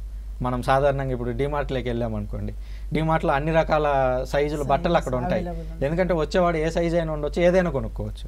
సేమ్ అలాగే ఇక్కడ పోపు ఎవరవుతారని తెలియదు కాబట్టి అందరికీ సరిపడా ఉంటాయి. వీళ్ళు ఆ రూమ్లోకి వెళ్ళి, అది ఒకటోది వాళ్ళు వేసుకునేటువంటి దుస్తులకి అవన్నీ ఏర్పాటు చేయడానికి వీలుగా ఉంటుంది. రెండోది వీళ్ళు లోపలికి వెళ్ళి ప్రార్థన చేసుకోవడానికి వీలుగా. రెండోది కొంతమంది లోపలికి వెళ్ళి ఏడుస్తారు. అలా ఏడ్చినటువంటి సంఘటనలు చాలా ఉన్నాయి. ఉదాహరణకి ఒక 50 ఏళ్ల క్రితం ఎన్నికైనటువంటి ఒక 1950లో రఫ్గా, ఆయన పేరు మర్చిపోయాను, ఆయన లోపలికి వెళ్ళి ఒకటేమైనా ఏడ్చాడంట. ఎందుకు ఏడ్చాడు, కారణం ఏంటి అని అంటే నా మీద ఎంత పెద్ద బాధ్యత పెట్టారు అని లోపలికి వెళ్తూ వెళ్తూ ఆ పక్కన ఉన్నటువంటి కార్డినల్స్ అందరితో ఒక జోక్ వేశాడు, plus at the same time ఏడ్చాడంట. ఏమనంటే మీరు ఇంత పెద్ద ఎన్నిక చేశారు, దేవుడు మిమ్మల్ని అందరినీ మన్నించును గాక అని. అంటే వాళ్ళు మీరు తీసుకున్న నిర్ణయాన్ని ఆయన ఆ విధంగా ఎక్స్ప్రెస్ చేస్తూ ఏడుస్తూ రూమ్లోకి వెళ్ళాడంట. మన పోప్ ఫ్రాన్సిస్ గారు కూడా లోపలికి వెళ్ళేటప్పుడు తీవ్రమైనటువంటి హృదయంతో వెళ్ళాడంట, బయటకు వచ్చేటప్పుడు చాలా ప్రశాంతంగా అనిపించింది అని అన్నాడు. మన బెనడిక్ట్ 16 గారు లోపలికి వెళ్ళినప్పుడు వెళ్ళి బయటకు వచ్చేటప్పుడు అన్నాడంట, నా మీద ఒక పెద్ద కత్తి పడబోతుంది నా మెడ మీద అని అన్నాడంట. సో అట్లా వాళ్ళ యొక్క భావోద్వేగాలని దేవునికి ఎక్స్ప్రెస్ చేసేటువంటి ఒక గది అని చెప్పొచ్చు. దానితో పాటుగా పోపు ధరించేటువంటి షూ కావచ్చు, దుస్తులు అవన్నీ కూడా అందులో సిద్ధంగా ఉంచుతారు. అక్కడ నుంచి పోపును బయటికి తీసుకొని వస్తారు. బయటికి తీసుకొని వచ్చి ఆ విండోలో నుంచి హెబమస్ పాపం అని చెప్తారు, అంటే మనకు ఒక కొత్త పోపు వచ్చారు అని. సో సాధారణంగా అప్పుడు ఆయన తన యొక్క కొత్త పేరును వెల్లడిస్తారు. ఆ గదికి కన్నీటి గది అని మాత్రమే ఎందుకు పేరు పెట్టారు సార్? లోపలికి వెళ్ళే కార్డినల్ ఏడ్చి పోపుగా బయటకు వస్తారు కాబట్టి, అంటే దేవుని యొక్క సహాయాన్ని అక్కడ వాళ్ళ యొక్క భావోద్వేగాలన్నింటినీ అక్కడ వ్యక్తం చేసి దేవునికి బయటకు వస్తారు. అందువల్ల అలా పిలుస్తారు. ఇప్పుడు పోపు అవగానే వాళ్ళ డ్రెస్సెస్ అన్ని డిఫరెంట్ ఉంటాయి కదా సార్, వాళ్ళ డ్రెస్ డిఫరెంట్. తర్వాత వాళ్ళు కొన్ని వస్తువులు ధరించడం జరుగుతుంది, అంటే వాటి దేనికి సూచన, ఎందుకు అలా? సాధారణంగా ఆయన పైనుంచి కింద వరకు ఆయన శరీరాన్ని గమనిస్తే ముఖ్యంగా 3 కనిపిస్తాయి. ఒకటోది ఆయన పైనుంచి కింద వరకు ఒక తెల్ల వస్త్రాన్ని వేసుకుంటారు. తెల్లటి వస్త్రం ఏంటి అని అంటే పవిత్రతకు సూచన. ఈయన ఒక కొత్త వ్యక్తిగా ఇప్పుడు ప్రపంచం ముందుకు రాబోతున్నాడు. పేతురు గారి గురించి మనకు అందరికీ తెలిసిందే. పేతురు గారిని 3.5 సంవత్సరాలు యేసుక్రీస్తుతో కలిసి తిరిగాడు. ఎవరో ఒక చిన్న పని పిల్లలు వచ్చి నువ్వు యేసుక్రీస్తు శిష్యుల్లో ఒకడివి కదా అని అంటే ఆయన ఎవరో నాకు తెలియదు అని చెప్పి మొదటి పోపు పేతురు గారు అన్నారు. అంటే మనుషులందరికీ అలాంటి సిచ్యువేషన్ అనేది ఒకటి వస్తుంది కొన్నిసార్లు. సో కానీ యేసుక్రీస్తు తదనంతరం పోపు పేతురుకి కనిపించడం, అపోస్తలులకు కనిపించడం, ఆ తర్వాత వాళ్ళు ప్రాణాలు పెట్టేంతగా సిద్ధమయ్యారు. కనుక ఆ రీతిలో ఆలోచించినప్పుడు వాళ్ళు ఒక నూతన స్థితిలోకి వెళ్ళిపోతున్నారు కాబట్టి దానికి సూచనగా ఒక తెల్లటి వస్త్రాన్ని ధరిస్తారు. రెండవది వాళ్ళు వేసుకునేటువంటి షూ, సాధారణంగా ఇంతకుముందు గమనించినట్లయితే పోప్ ఫ్రాన్సిస్ గారికి ముందు వాళ్ళు ఎర్రటి షూ వేసుకునేవాళ్ళు.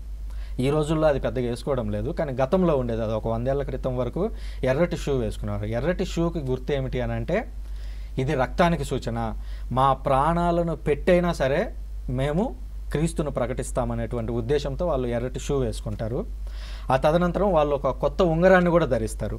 మనం ముందే చెప్పుకున్నాము, ప్రతి పోపు గారికి కూడా ఒక ఉంగరం ఉంటుంది. ఆ ఉంగరం మీద వాళ్ళ యొక్క పేరు ప్లస్ పేతురు గారి యొక్క బొమ్మ అనేది ఉంటుంది. సో ఆ విధంగా ఒక ఉంగరము, ఒక వస్త్రము, షూ, దానికి తోడుగా వాళ్ళు పట్టుకునేటువంటి యాజక దండం ఏదైతే ఉంటుందో దానికి పైన మన బిషప్లందరికీ దండం ఇలా ఉండి పైన కొంచెం ఇలా వంపు తిరిగి ఉంటుంది. కానీ పోపు గారు పట్టుకునేటువంటి ఆ దండానికి మాత్రం పైన ఇలా పట్టుకుంటే స్ట్రైట్గా పైన శిలువ మాత్రమే ఉంటుంది. దాని యొక్క గుర్తు ఏమిటి అని అంటే ఈయన యేసుక్రీస్తుకు మాత్రమే తల ఉంచుతాడు, అంటే ఈయనకు పైన ఉన్నది ఇంకా యేసుక్రీస్తే అనేటువంటి ఉద్దేశంతో దాన్ని పట్టుకుంటాడు. సో అవి సాధారణంగా మారేటువంటి అంశాలు. పోపు ఎన్నికైన తర్వాత తనకి ఇష్టం వచ్చినట్లు చేయొచ్చా? పోపు గారు ఇప్పుడు ఉదాహరణకి ఫ్రాన్సిస్ గారు ఎన్నికయ్యారు. ఫ్రాన్సిస్ గారు నేను ఇంకా పోపుని అయ్యాను కాబట్టి నాకు నచ్చింది నేను చేసేయొచ్చా అనేటువంటి క్వశ్చన్ వస్తే నో, అలా చేయడానికి లేదు. ఎందుకంటే పోపు గారు తీసుకునేటువంటి నిర్ణయము అనేది ఏదైతే ఉందో అది ఆల్రెడీ ఇప్పటికే అందుబాటులో ఉన్నటువంటి అనేక అంశాలకు సరిపడా ఉండాలి. ఇప్పుడు ఉదాహరణకి అబద్ధం ఆడొద్దు అనేది మనకు ఆల్రెడీ 10 ఆజ్ఞల్లో ఉన్నటువంటి ఆజ్ఞ. సో ఇప్పుడు వచ్చినటువంటి పోపు మీరు అబద్ధం ఆడొచ్చు అని చెప్పడానికి లేదు, ఎందుకంటే ఆల్రెడీ ఒకటి ఎస్టాబ్లిష్ అయ్యి ఉంది. కాబట్టి ఏదైతే ఇప్పటి వరకు కథోలిక శ్రీ సభ అధికారికంగా బోధించిందో, ఎయిదర్ అది బైబిల్ ద్వారా కావచ్చు, ట్రెడిషన్ ద్వారా కావచ్చు, గతంలో ఉన్నటువంటి పోపులు చెప్పిన దాని ద్వారా కావచ్చు, అలా ఎస్టాబ్లిష్ అయినటువంటి ప్రిన్సిపల్స్ ఏవైతే ఉంటాయో దానికి వ్యతిరేకంగా ఆయన ఏం చేయలేడు.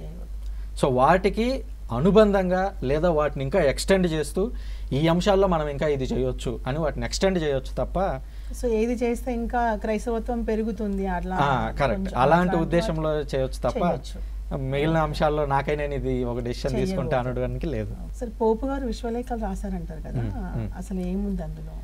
విశ్వలేఖలు అనేది ఏంటంటే ఒక వ్యక్తి పోపుగా ఎన్నిక అయిన తరువాత ఆ వ్యక్తి తన కింద ఉన్నటువంటి విశ్వాసులందరికీ మీరు ఇలా జీవించండి అలా జీవించండి అని లేఖలు రాస్తారు. ఇది మొదటి నుంచి జరుగుతున్నది. ఇప్పుడు ఉదాహరణకి పౌలు గారు ఉన్నారు, ఆయన ఒక అపోస్తలుడు. ఆయన ఏం చేశాడంటే రోమాలో కొంతమంది క్రైస్తవులు ఉన్నారు, అక్కడ వివిధ రకాల దేవుళ్ళు ఉన్నారు, అక్కడ వివిధ రకాల ఆచారాలు ఉన్నాయి. వాళ్ళకి యేసుక్రీస్తును ప్రకటించాలి. ఎలా ప్రకటించాలి? రోమియోలకు ఆయన ఒక లేఖను రాశాడు. తెసలోనికా అనేటువంటి ఒక సంఘం ఉంది, ఆ సంఘంలో క్రైస్తవులకి ఒక లేఖను రాశాడు. అలాగా వివిధ ప్రాంతాలకు వాళ్ళు లేఖలను రాశారు. మన మొదటి పోపు గారు ఉన్నారు, పేతురు గారు కూడా 2 విశ్వలేఖలు రాశారు. మొదటి పేతురు, రెండో పేతురు, అవి 2 బైబిల్లో ఉన్నాయి. అంటే పోపుగా ఎన్నికైన తర్వాత ప్రజలందరికీ మార్గనిర్దేశం చేయడానికి వాళ్ళు లేఖలు రాస్తూ ఉంటారు. సో ఆ విధంగా మన పేతురు గారు లేఖలను రాశారు, పౌలు గారు రాశారు, యోహాన్ గారు రాశారు. అలాగా ఈనాటికి ఎంపిక అవుతున్నటువంటి పోపులు కూడా లేఖలను రాస్తారు. సో ప్రజలకు మంచి చేసేది ఏదైనా సరే అందులో వాటిని ఇంక్లూడ్ చేసి పెడతారు. మన పోప్ ఫ్రాన్సిస్ గారు ఉదాహరణకి ఆయన ఎన్నిక కాగానే సువార్తానందం అని ఒకటి రాశారు, ఇవాంజలి గాడియం అని. అందులో మనమందరము అంటే లే పర్సన్స్ ఎలా సువార్త చేయొచ్చు, ఫాదర్లు సిస్టర్లు ఇంకా బెటర్గా ఎలా చేయొచ్చు అని ఆయన ఒక విశ్వలేఖ రాశారు. సో అలాగా మన సువార్త ప్రబోధం కోసం అలా రాస్తుంటారు. ఇప్పుడు పోపు గారి ఎన్నిక అయిన తర్వాత ఆయన పాలన అధికారికంగా ఎప్పుడు ప్రారంభమవుతుంది? 2/3 మెజారిటీ రాగానే అక్కడ ఉన్నటువంటి కార్డినల్స్ వెళ్ళి అడుగుతారు, ఆ ఎన్నిక నిర్వహిస్తున్నటువంటి కార్డినల్స్ వెళ్ళి మీరు పోపుగా బాధ్యతలు స్వీకరించడానికి సిద్ధంగా ఉన్నారా అని అడుగుతారు. నేను సిద్ధంగా ఉన్నాను అన్న మరుక్షణం నుంచి ఆయన పాలన అధికారికంగా ప్రారంభమైపోతుంది. ఆ క్షణం నుంచి ఆయన నిర్ణయాలు తీసుకోవచ్చు. పోప్ క్రీస్తు భూలోకంలో ప్రతినిధి అంటారు కదా, దాని అర్థం ఏంటి? యేసుక్రీస్తు ఒక శ్రీ సభను ఏర్పాటు చేశారు. మనం చూస్తాం పేతురు గారిని మొదటి పోపుగా నియమిస్తూ ఆయన మాట్లాడినటువంటి సంఘటన మన బైబిల్ గ్రంథంలో చూస్తాము. ఈ భూలోకంలో ఉన్నటువంటి చర్చి మొత్తానికి విజిబుల్ హెడ్గా అంటే కనిపిస్తూ ఉన్నటువంటి నాయకుడిగా పోపు గారిని యేసుక్రీస్తు నియమించారు. అంటే దాని అర్థం ఏమిటి అని అంటే ప్రపంచవ్యాప్తంగా ఉన్నటువంటి శ్రీ సభలో ఏ నిర్ణయాలు తీసుకోవాలి అనేటువంటి అధికారాన్ని ఆయన పేతురు గారికి ఇచ్చారు. పేతురు గారి ద్వారా అది తదనంతర పోపులందరికీ కూడా వారసత్వంగా వస్తూ ఉంది. కనుక ఈ నేపథ్యంలో యేసుక్రీస్తుకి ప్రధాన సేవకుడిగా ప్రపంచవ్యాప్తంగా ఉన్నటువంటి ఇతర బిషపులందరినీ కలిపి నడిపించడానికి వీలుగా ఆయన క్రీస్తు యొక్క ప్రతినిధిగా ఉంటారు భూలోకంలో. ఒక చిన్న సామాన్య క్వశ్చన్, పోప్ తప్పులు చేయరా? పోపులు తప్పులు చేయరా అని అంటే దీనికి 2 రకాల సమాధానం. ఒకటి, తప్పులు చేస్తారు, రెండవది తప్పులు చెయ్యరు. ఈ రెండింటిని ఎలా చూడాలి? మొదటిది తప్పులు చేస్తారు. ఎలాగా? మీరు నేను ఏ విధంగా అయితే కొన్నిసార్లు అబద్ధాలు చెప్పొచ్చు లేదా ఏదన్నా తప్పులు చేయొచ్చు, అలాగా పోపు గారు కూడా తెలుసో తెలియకో కొన్నిసార్లు తప్పులు చేయొచ్చు. అది ఆయన వ్యక్తిగతం. ఇక రెండవది తప్పులు చెయ్యరు. ఎప్పుడు చేయరు? ఉదాహరణకి మత్తయ్య గారు ఉన్నారు. మత్తయ్య గారు మనకు ఒక గ్రంథాన్ని రాశారు. మత్తయ్య గారు తప్పులు చేయలేదా జీవితంలో? చేశారు. మరి బైబిల్లో ఆయన రాసినటువంటి మత్తయి సువార్తలో తప్పులు ఉన్నాయా? లేవు. ఉండవు. ఎందుకు ఉండవు అని అంటే పవిత్రాత్మ దేవుడు ఆయన నడిపించాడు. పౌలు గారి జీవితంలో తప్పులు చేయలేదా అని అంటే ఒక రకంగా దగ్గరుండి హత్యలను ఆమోదించాడు. స్టీఫెన్ని హత్య అక్కడ జరుగుతూ ఉంటే కళ్ళెదురుగా దాన్ని ఆయన అక్కడ ఉండి ఆమోదించాడు. హత్య చేశాడు ఒక రకంగా. మరి ఆయన రాసినటువంటి లేఖల్లో తప్పులు ఉన్నాయా అని అంటే ఉండవు. ఎందుకు ఉండవు అని అంటే దేవుడు అక్కడ ఆ వ్యక్తిని తప్పు చేయకుండా అడ్డుకుంటాడు. ప్రత్యేకించి పోపు గారికి పొరబడని వరము అనేది ఉంది. అది ఏ విషయంలో అని అంటే 2 విషయాల్లో మాత్రమే. ఒకటి విశ్వాసము, రెండవది నైతిక అంశాలు. ఈ 2 అంశాల్లో పోపు గారు పేతురు చైర్లో నుంచి మాట్లాడాలి. ఆయన ఎక్స్ కథెడ్రా అని పిలుస్తారు. ఆ ఎక్స్ కథెడ్రా స్థానంలో ఉండి ఈ 2 అంశాల గురించి మాట్లాడుతున్నప్పుడు మాత్రం పొరపాటు చెయ్యరు.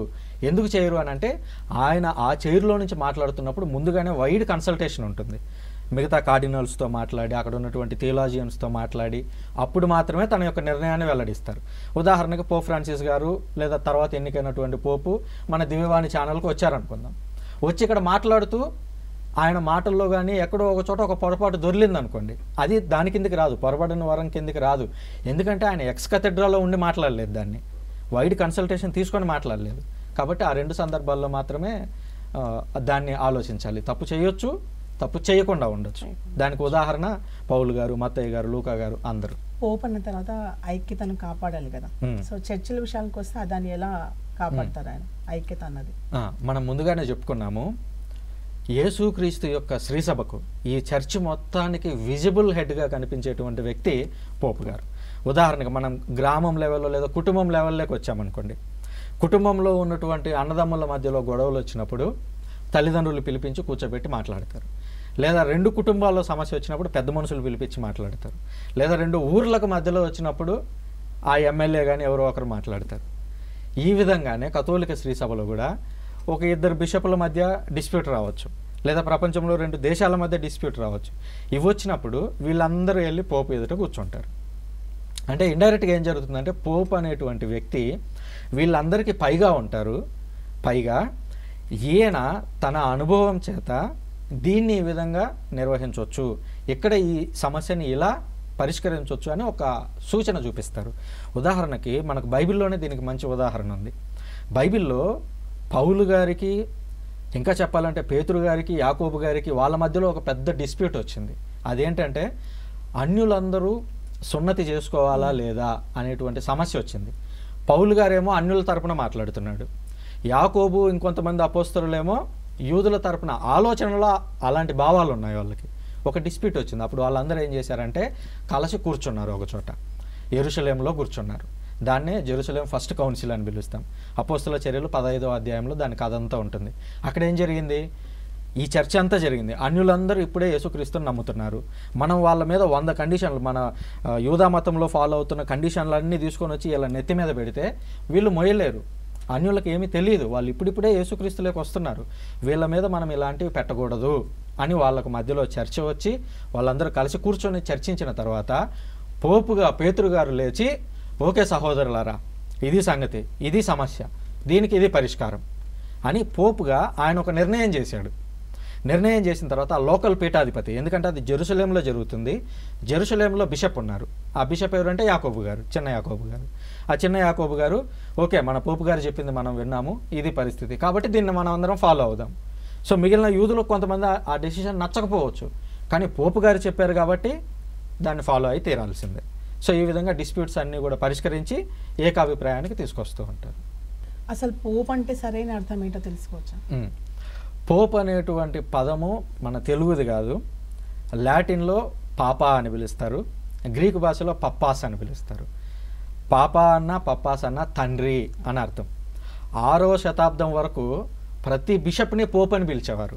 ఎందుకనంటే పాపా అని పిలుస్తారు. ఇప్పుడు మనం చర్చిలోకి వెళ్ళి ఫాదర్ బాగున్నారా అని అడుగుతాం. ఈ ఫాదర్ అనేటువంటి వర్డ్ ఎంత కామనో ఆ లాటిన్లో గ్రీకులో పప్పా అనేటువంటి వర్డ్ అంత కామన్. సో బిషప్లందరినీ పోప్ అని పిలిచేవాళ్ళు. అయితే 6వ శతాబ్దంలో వచ్చినటువంటి ఒక పోపు గారు ఏం చేశారంటే ప్రత్యేకంగా రోమ్ నగర బిషప్ ఎవరైతే ఉంటారో ఆయన విజిబుల్ హెడ్గా ప్రపంచం మొత్తానికి వ్యక్తిగా ఉన్నాడు కాబట్టి ఆయన్ని మాత్రమే పోప్ అని పిలుద్దామని చెప్పి అధికారికంగా ఒక పత్రాన్ని జారీ చేశారు. అప్పటి నుంచి ఆ వ్యక్తిని మాత్రమే పోప్ అని పిలుస్తున్నారు. అయితే కాప్టిక్ ఆర్థోడాక్స్ క్యాథలిక్ చర్చ్ లాంటి వాటిల్లో అటువైపు ప్యాట్రియార్క్ వ్యవస్థ ఉంది కొన్ని చోట్ల. సో ఆ ప్యాట్రియార్క్లో కొన్నిసార్లు వాళ్ళ యొక్క ఆర్చ్ బిషప్ ఎవరైతే ఉంటారో వాళ్ళని పోప్ అని పిలుస్తుంటారు సహజంగా. కానీ మీడియా పరిభాషలో లేదా ప్రపంచం దృష్టిలో పోప్ అంటే ఒక్క వ్యక్తి మాత్రమే ఉంటారు. పోపు ఎన్నిక వచ్చింది కాబట్టి పోపు గురించి మాట్లాడుతున్నాము. అసలు ఎందుకు ఇప్పుడు ఆయన గురించి ఇంతలా మాట్లాడుతున్నాం? ఎందుకు మాట్లాడుతున్నాం అంటే 2 సందర్భాల్లోనే పోపు గారు లేదా ఎన్నిక అనేటువంటి ప్రక్రియ, ఒకటి రాజీనామా లేదా రెండోది పోపు గారు మరణిస్తే. ఇప్పుడు పోప్ ఫ్రాన్సిస్ గారు మరణించారు. కొన్నిసార్లు పోపు గారి యొక్క స్థాయి ఏంటనేది మనకు తెలియదు. కొన్నిసార్లు ఇతర శాఖల వాళ్ళు కూడా ఏమంటారని అంటే మీ పోపు గారి దగ్గరికి వెళ్ళి చూసుకుంటాము, మీ పోపు ఏమన్నా కొన్నిసార్లు అవమానించేలాగా మాట్లాడుతూ ఉంటారు. కానీ మనం అబ్జర్వ్ చేస్తే పోపు గారు ఈరోజు మరణించారు, ఏప్రిల్ 21 మరణించారు. మరణించగానే ప్రపంచవ్యాప్తంగా ఉన్నటువంటి ప్రతి దేశం ఆయన గురించి స్పందించింది. ప్రతి దేశం. ఎందుకు అనంటే పోపు గారి యొక్క ప్రత్యేకత ఏంటి అనంటే వాటికన్ సిటీ అనేటువంటి ఒక రాజ్యానికి ఆయన రాజు. కాబట్టి ప్రపంచవ్యాప్తంగా ఎన్ని దేశాలు అయితే ఉన్నాయో అన్ని దేశాలు, అవి ముస్లిం దేశాలు కావచ్చు, మన ఇండియా కావచ్చు, ప్రతి దేశం కూడా ఆయన ఒక రాజులాగా గుర్తిస్తూ ఉంటుంది.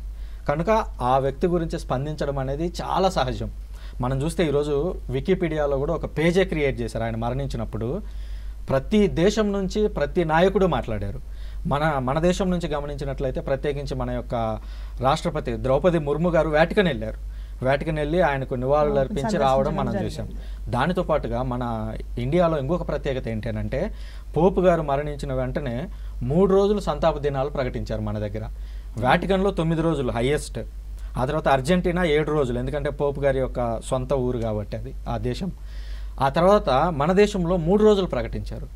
సో ఒక రకంగా మన ఇండియా పోపు గారిని ఎంత గౌరవించింది అని అంటే 3 రోజుల పాటు సంతాప దినాలు ప్రకటించింది. సంతాప దినాలు ప్రకటించడం అని అంటే ఆ 3 రోజుల్లో కేంద్ర ప్రభుత్వం దేశవ్యాప్తంగా ఎలాంటి సంతోషకరమైన కార్యక్రమాలు చేయదు. ఒకవేళ ఏమైనా సంతోషకరమైన కార్యక్రమాలు ఏర్పాటు చేసి ఉంటే వాటన్నిటిని క్యాన్సిల్ చేస్తుంది. అలా 3 రోజులు ప్రకటించడం అనేది గొప్ప విషయం. మన ఇండియా కూడా దాన్ని ప్రకటించింది. కనుక పోపు గారి స్థాయి ఏంటి అని అంటే ప్రపంచంలో ఉన్నటువంటి ఒక దేశంలో ఆయన రాజు. ఆ రాజు మరణించిన దానికి గుర్తుగా ప్రపంచవ్యాప్తంగా ఉన్నటువంటి అనేక దేశాల వ్యక్తులు ఆయన మరణం మీద స్పందించారు. అంతేకాకుండా వివిధ దేశాల్లో సంతాప దినాలను కూడా ఏర్పాటు చేశారు. ఆ నేపథ్యంలో పోపు గారి గురించి మాట్లాడుతుంటాను ఎక్కువగా. యేసుప్రభు మనం బైబిల్ చూసినప్పుడు ఆధారంగా పేతురుకు చాలా గొప్ప బాధ్యత అప్పగించారు అని అంటారు కదా. అట్లా అపోస్తులందరికీ ఇవ్వకుండా పేతురుకు మాత్రమే ఎందుకు ఇచ్చారు? దానికి బైబిల్ నుంచే సమాధానం చూద్దాము.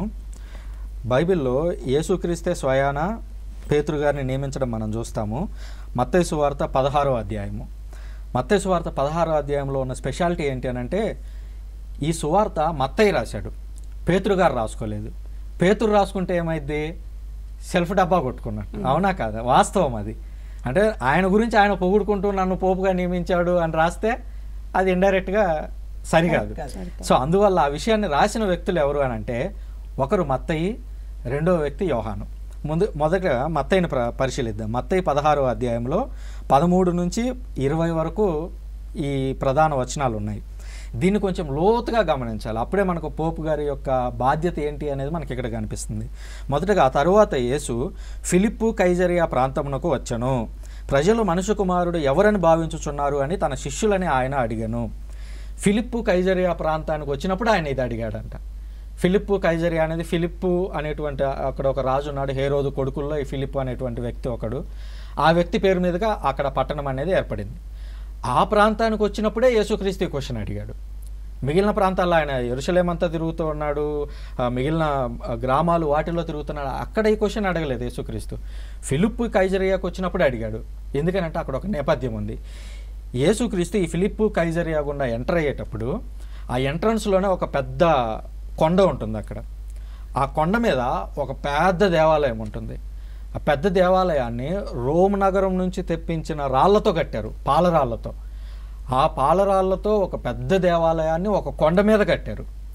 సో యేసుక్రీస్తు ఈ క్వశ్చన్ అడుగుతున్నప్పుడు బహుశా ఈ శిష్యులు ప్లస్ యేసుక్రీస్తు అక్కడే ఉన్నారు ఎగ్జాక్ట్గా ఆ కొండ దగ్గర. ఎందుకంటే ఫిలిప్పు కైజరియా ఆ రోజుల్లో దేనికి ఫేమస్ అని అంటే ఈ దేవాలయానికి ఫేమస్.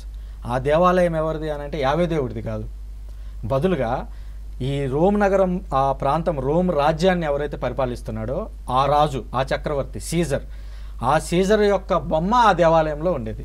ఓ రకంగా చెప్పాలంటే ఎంపరర్ వర్షిప్, రాజును పూజించడం. ఆ వ్యక్తిని అక్కడ పూజిస్తూ ఉన్నారు జనాలందరూ. ఆ వ్యక్తికి బలులు అర్పిస్తూ ఉంటారు బయట. ఆ బలులు అర్పిస్తున్నటువంటి నేపథ్యంలో యేసుక్రీస్తు దారిలో పోతూ శిష్యులందరినీ ఆపి ఏమడుగుతున్నాడు చూడండి, ప్రజలు మనుష్య కుమారుడు ఎవరిని భావిస్తున్నారు? మనుష్య కుమారుడు అంటే యేసుక్రీస్తు. నన్ను ఎవరని భావిస్తున్నారు అని ఇండైరెక్ట్గా క్వశ్చన్ అడిగాడు వీళ్ళని. అడిగితే వాళ్ళందరూ చూడండి, అందుకు వారు అంటే ఈ శిష్యుల్లో 12 మందిలో ఒక్కొక్కరు ఒక్కో సమాధానం చెప్పారు. అందుకు వారు కొందరు స్నాపకుడు యోహాను అని, కొందరు ఏలియా అని, మరికొందరు ఇర్మియా లేదా ప్రవక్తల్లో ఒకడని చెప్పుకుంటున్నారు. వీళ్ళందరూ ఆల్రెడీ ఫేమస్ పర్సన్స్. యోహాన్ గారు మరణించారు కాబట్టి ఈయనే యోహానేమో, అంతకుముందు ఏలియా మరణం లేకుండా పైకి వెళ్ళాడు, సో ఏలియా వచ్చాడేమో మళ్ళా, లేదా ఇర్మియా అనేటువంటి ప్రవక్తని హతసాక్షిగా చంపేశారు, అతను మళ్ళీ వచ్చి మాట్లాడుతున్నాడేమో అని ఇలా డిఫరెంట్గా అనుకుంటున్నారు ప్రభు అని సమాధానం చెప్తే, అప్పుడు మరి నేను ఎవరని మీరు భావించుచున్నారు? ఇప్పుడు దాకా ప్రజలేమనుకుంటున్నారు చెప్పారు, ఓకే బాగానే ఉంది, మరి మీ కథ నాకు చెప్పండి. ఎందుకంటే ముందు వీళ్ళకి అర్థం కావాలి, వీళ్ళకి అర్థమైతేనే జనాలకి ఏం అర్థమైందో తెలుస్తుంది. అప్పుడు మీరు నేను ఎవరని మీరు భావించుచున్నారు అని యేసు వారిని అడిగాను. అప్పుడు చూడండి 16వ వచనంలో, అందుకు సీమోను పేతురు. మిగిలిన 11 మంది స్పందించారు ఆల్రెడీ. ఏమని స్పందించారంటే ప్రజలు అలా అనుకుంటున్నారు ప్రభు, ఇలా అనుకుంటున్నారు ప్రభు అని రకరకాలుగా చెప్పారు. కానీ నేను ఎవరు అని మీరు భావించుచున్నారు అన్నప్పుడు అందరూ సైలెంట్ అయిపోయారు. ఒకే వ్యక్తి ముందుకు వచ్చాడు. ఆయన ఎవరు అని అంటే పేతురు ముందుకు వచ్చి చూడండి అంటున్నాడు, అందుకు సీమోను పేతురు, నీవు సజీవుడగు దేవుని కుమారుడైన క్రీస్తువు అని సమాధానం ఇచ్చాను. ఆయన ఒక్క లైన్ చెప్పాడు, ఏమని? నీవు సజీవుడగు దేవుని కుమారుడు అయిన క్రీస్తువు. ఇందులో ఉన్నది 5 పదాలు. 5 పదాల్లో యేసుక్రీస్తుని డిస్క్రైబ్ చేస్తే యేసుక్రీస్తు పేతురును పొగడటం మొదలుపెట్టాడు. పేతురేమో యేసుక్రీస్తుని 5 పదాలే పొగిడాడు. ఏమని? నీవు సజీవుడగు దేవుని కుమారుడైన క్రీస్తువు. ఇది అందరికీ తెలిసిందే. క్రీస్తు అనేది శిష్యులందరికీ తెలుసు, దేవుని కుమారుడు అనేది అందరికీ తెలుసు, కొత్తగా ఏం లేదు. కానీ యేసుక్రీస్తు చూడండి ఎంత పొగుడతాడంటే 3 వచనాలు ఆపకుండా పేతురును పొగడటం మొదలు పెడతాడు. చూడండి, యోనాపుత్రుడు ఒక సీమోను, నీవు ధన్యుడు, నీకు ఈ విషయం తెలియజేసినది పరలోకమందున్న నా తండ్రియే గాని రక్తమాంసములు కావు. నీవు పేతురువు, ఈ రాతి మీద నా సంఘమును నిర్మించేదను, నరకశక్తులు దేనిని జయింపచాలు. నేను నీకు పరలోక రాజ్యపు తాళపు చెవులను ఇచ్చేదను. భూలోకమందు నీవు దేనిని బంధింతువో అది పరలోకమందు బంధింపబడును, భూలోకమందు నీవు దేనిని విప్పుదువో అది పరలోకమందును విప్పబడును. ఇంత పొడవున పొగిడాడు యేసుక్రీస్తు. అంటే ఇందులో ఏదో ప్రత్యేకత ఉంది. ఆయన 5 పదాలు చెప్తే ఈయన 25 పదాలు చెప్పాడు అని అంటే ఏదో డిఫరెన్స్ ఉంది. ఆ డిఫరెన్స్ ఏంటనేది లోపలికి వెళ్ళి పరిశీలిస్తే, నీవు సజీవుడకు దేవుని కుమారుడు అయిన క్రీస్తు అని ఎందుకు అన్నాడు పేతురు అని అంటే, పేతురు చేపలు పట్టుకునే వ్యక్తి. చేపలు పట్టుకునేటువంటి వ్యక్తి థియలాజియన్లాగా ఆలోచించలేదు ఆయన జస్ట్ సింపుల్గా దేవుని కుమారుడు, ఆయన అన్ని చోట్ల అదే చెప్తానే వస్తున్నాడు యేసుక్రీస్తు. క్రీస్తు అది వాళ్ళు ఎక్స్పెక్ట్ చేస్తున్నదే, ఆయన క్రీస్తు కాబట్టి వీళ్ళు అనుసరిస్తున్నారు. దానికి తోడు పేతురు చేసిన ఇంకొక గొప్ప అంశం ఏంటంటే, తాను ఏ పరిస్థితిలో ఉన్నాడో దాన్ని గుర్తుంచుకున్నాడు. ఇప్పుడు వాళ్ళందరూ ఎక్కడ ఉన్నారంటే సీజర్ టెంపుల్ దగ్గర ఉన్నాడు. సీజర్ అనేవాడు ఇప్పుడు అగస్టస్ అనేటువంటి వ్యక్తి ఉన్నాడు. అగస్టస్ అంటే వాళ్ళ భాషలో అర్థం one who is worthy to receive worship అని, అంటే పూజింపదగిన వాడు అని ఆ పేరుకు అర్థం. అగస్టస్ దేవాలయం అక్కడ ఉంది. కానీ పేతురు ఏమంటున్నాడు? నీవు సజీవుడకు దేవుని కుమారుడు అయినా. అంటే ఇక్కడ ఆల్రెడీ అగస్టస్ అనేటువంటి ఒక రాజు ఉన్నాడు, ఒక దేవుడు అనుకుంటున్నాడు వాడు, కానీ వాడు సజీవుడు కాదు. కానీ నువ్వెవరు అని అంటే సజీవుడకు దేవుని కుమారుడు అయిన క్రీస్తు అని చెప్పగానే యేసుక్రీస్తు ఒక రకంగా చెప్పాలంటే సంతోషంతో ఉబ్బితబ్బిపోయినట్టున్నాడు యేసుక్రీస్తు. ఆయన 5 పదాలు చెప్పినందుకే 25 పదాలు. ఈ 25 పదాల్లో కూడా ప్రత్యేకత చూడండి. యోనాపుత్రుడు ఒక సీమోను. యాక్చువల్గా ఈయన యొక్క తండ్రి పేరు, పేతురు గారి యొక్క తండ్రి పేరు యోనా కాదు, వాళ్ళ తండ్రి పేరు యోహాన్ అనుకుంటాను నాకు గుర్తున్నంత వరకు. యోహాను కరెక్ట్. యోహాను పేతురు గారి యొక్క తండ్రి పేరు. పేతురు గారు ప్లస్ ఆంద్రేయ వాళ్ళిద్దరు అన్నదమ్ములు, సొంత అన్నదమ్ములు. వీళ్ళ తండ్రి పేరు యోహాను. కానీ ఇక్కడ యేసుక్రీస్తు యోనాపుత్రుడు అయిన సీమోను అంటున్నాడు. యోనా అని ఎందుకు ప్రత్యేకంగా తీసుకొచ్చాడంటే పాత నిబంధనలో ఒక గ్రంథం ఉంది, యోనా అనేటువంటి వ్యక్తి. యోనాను తీసుకొచ్చి పేతురుకి ఎందుకు లింక్ చేశాడు? దానికి ఒక నేపథ్యం ఉంది. ఏంటంటే నినివే అనేటువంటి ఒక పట్టణం ఉంది, అది ఒక రాజ్యం. ఆ రాజ్యంలో ప్రజలు తప్పులు చేస్తున్నారు. దేవుడు ఏం చేశాడంటే యోనా అనేటువంటి ఒక ప్రవక్తను ఎంచుకొని, ఇదిగో యోనా, నువ్వు నినివే అనేటువంటి పట్టణానికి వెళ్ళు, అక్కడ ఉన్నటువంటి ప్రజలకి నా సువార్త చెప్పు, వాళ్ళ మాను మనసు పొందమను, నేను వాళ్ళని ఏం చేయను, వదిలేస్తాను లేదా శిక్షిస్తాను అని చెప్తాడు. యోనా అక్కడికి వెళ్ళి చెప్పాలి, కానీ యోనాకు అక్కడికి వెళ్ళి చెప్పడం ఇష్టం లేదు. ఎందుకు ఇష్టం లేదు అని అంటే, యోనా ఈ ఇజ్రాయేలీలు వీళ్ళందరి మీద యుద్ధం చేసింది ఒక రాజ్యం. ఆ రాజ్యం పేరు అస్సీరియా. ఇజ్రాయెల్ తెగల్లో 12 తెగలు ఉంటే 10 తెగలను నాశనం చేసింది అస్సీరియా జాతి. ఈ అస్సీరియా యొక్క పట్టణము లేదా ముఖ్య రాజధాని ఏదైతే ఉందో అది నినివే పట్టణం. సో ఇప్పుడు యోనాకి నిజంగా ఇష్టం లేదు అక్కడికి వెళ్ళి నేను ఆయన గురించి మాట్లాడాలి, యేసు గురించి, వాళ్ళందరూ నాశనమే కావాలి నాకు. యోనా అదే కోరుకుంటాడు, ఎందుకంటే మా పితరులందరినీ వాళ్ళు చంపేశారు, నేనెందుకు వాళ్ళకు పోయి చెప్పాలి అని. ఇటు తూర్పు పోతే అది వస్తుంది అని అనుకుంటే ఆయన దానికి ఆపోజిట్లో బయలుదేరాడు యోనా.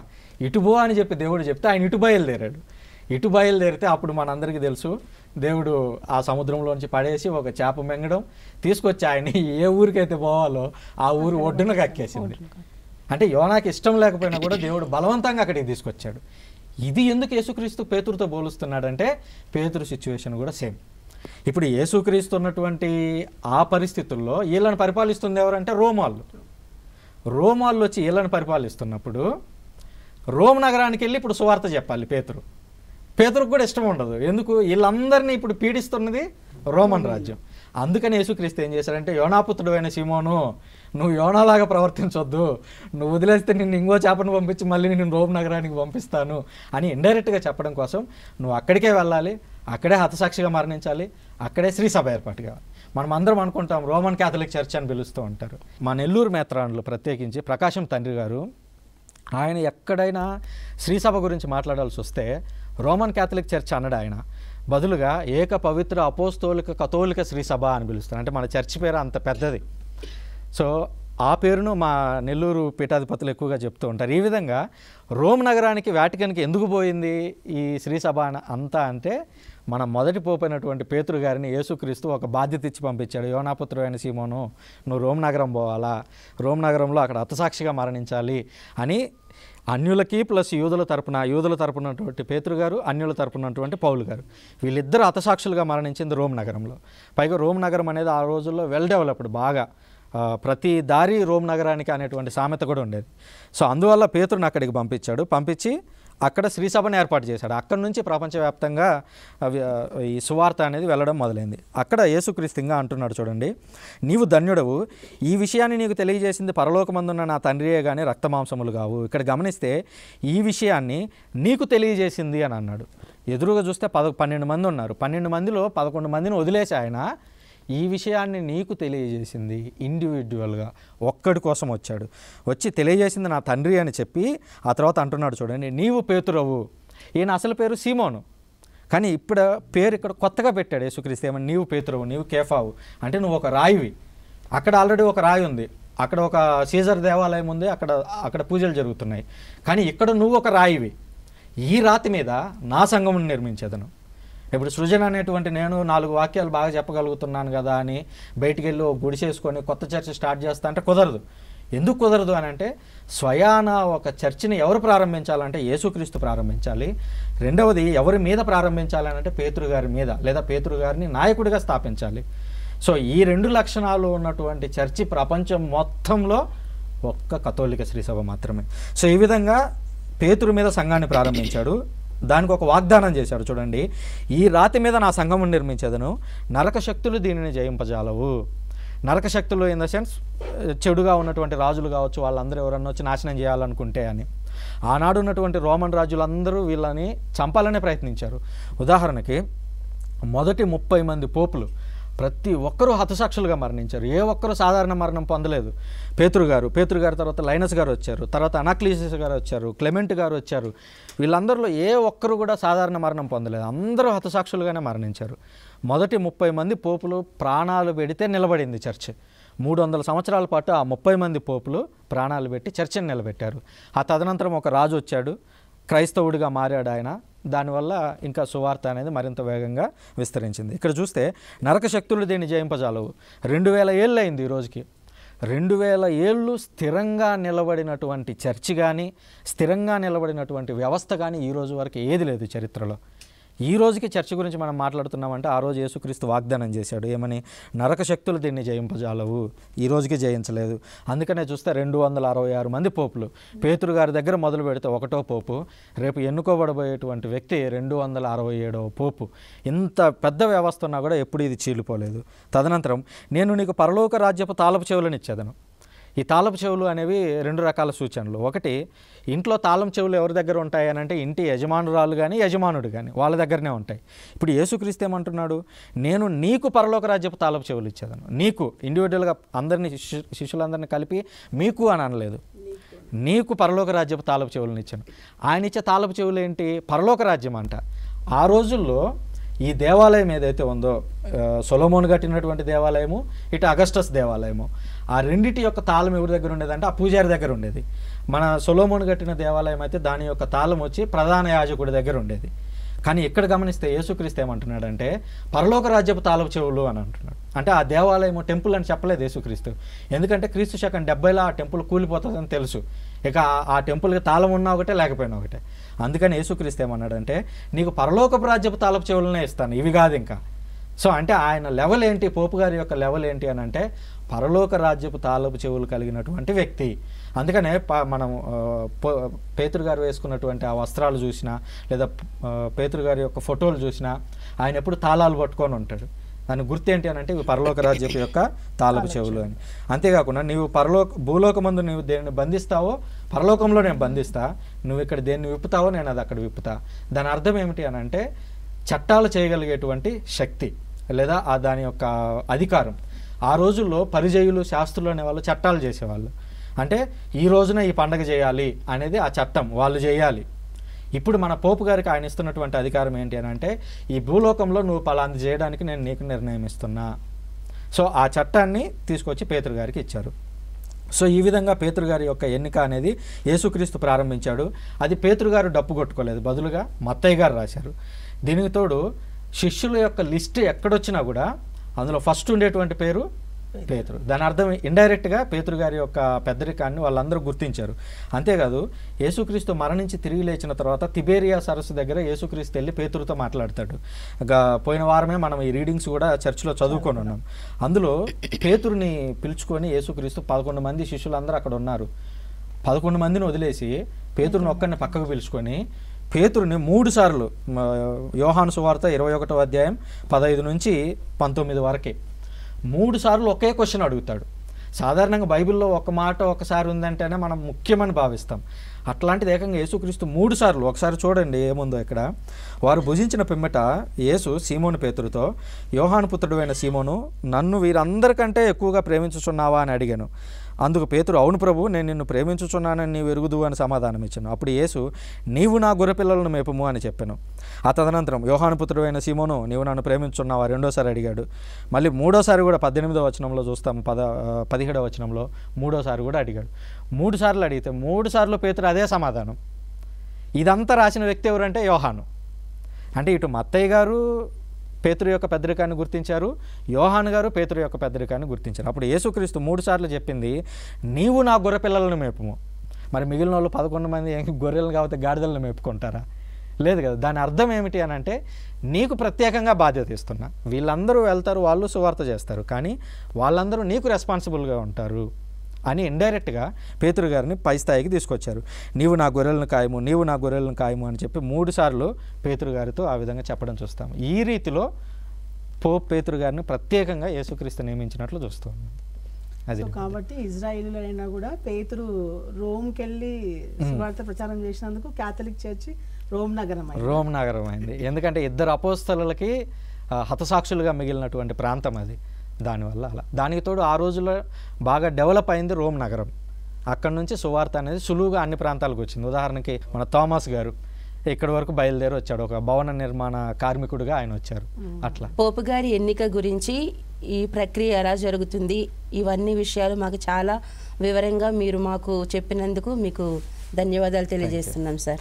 Thank you so much sir. Thank you very much. మనందరికీ తెలుసు, ప్రపంచవ్యాప్తంగా ఉన్నటువంటి 150 కోట్ల మంది మీద ఉన్నటువంటి ఒకే ఒక్క బాధ్యత మనం కూడా పోప్ ఎలక్షన్లో పాల్గొనవచ్చు. ఏ విధంగా?